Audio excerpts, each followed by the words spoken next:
Friends, capsule number 22 is about DPP, direct product profitability.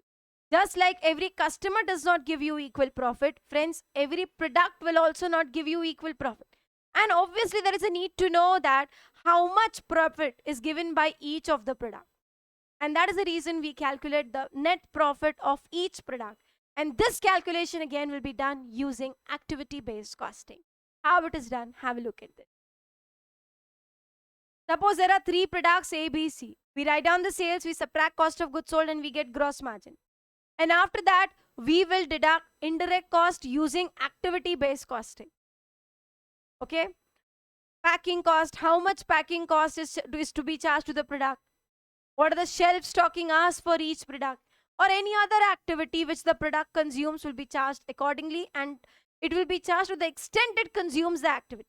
And after deduction of these indirect costs using ABC, we will get the net profit of each product.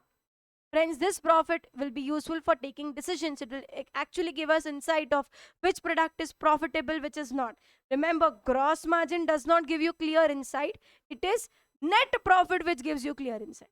Suppose if product A's gross margin is higher, but it may be possible that it gives you net loss because it consumes so much of activity. So do not go on the basis of gross margin. Check out net profit after deducting the activity, and it will help you to take decisions. So friends, this is DPP using ABC. There are sums in the module. You must solve it. It is very important concept.